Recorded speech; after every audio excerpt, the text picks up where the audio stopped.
Sooner or later dawns the day when your child takes off on his own.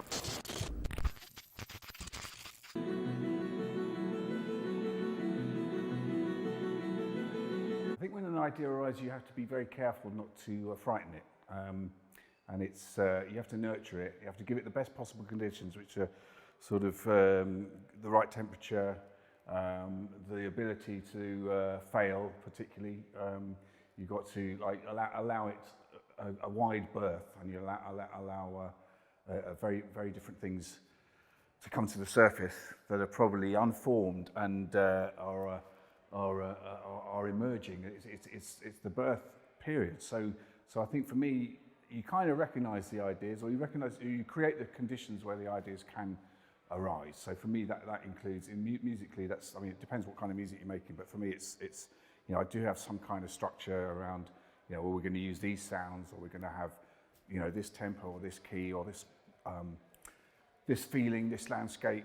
There's lots of things going on just to get to the point before you start.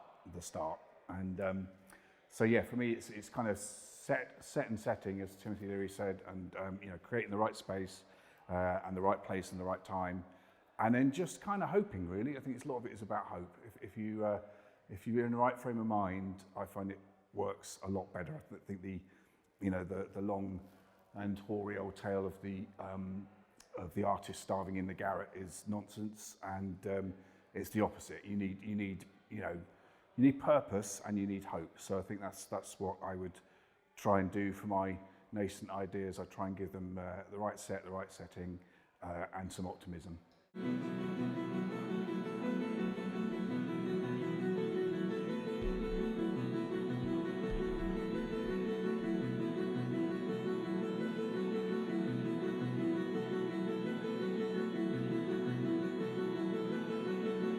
My process is very much a set period of time. I'm not 9 to 5. I'm more 8 till 2 for things. I do try and work every day. I do think there is a thing about when you're doing that, when you're kind of working up towards an idea, you do have to get into that rhythm of a regular thing. And as someone, I can't remember who it was, said, I'll probably say Somerset Maugham, and it's probably wrong.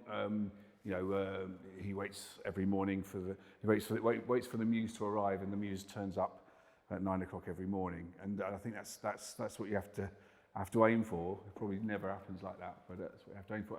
But yeah, I think regular work seems to work for me. It doesn't work for everyone, and you do have periods when you have. I definitely have I can work till 2 o'clock, and then I can't work at all between 2 and 4 for some reason. It's literally.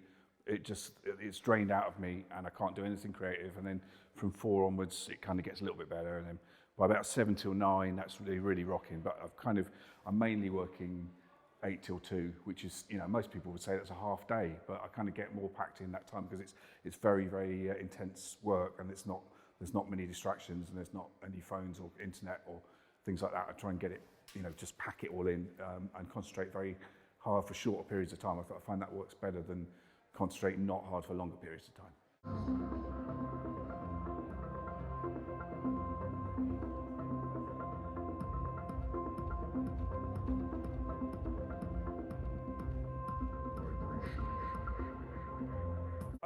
For me, the different processes depend on the different projects. Obviously, if it's me on my own and I'm doing a certain type of music, and I've got a kind of style, and I've got an area, a palette, and I've got some kind of boundaries in place and some kind of idea of what I'm going to do, then that's one way. But then if you're collaborating with someone else, that depends on who you're collaborating with and how you work with them, and that can be that joyfully that changes with every project. So for me, it's if you can, it just depends on what the project is really more than anything else. In general, if I'm working on my own, which is probably most of the time.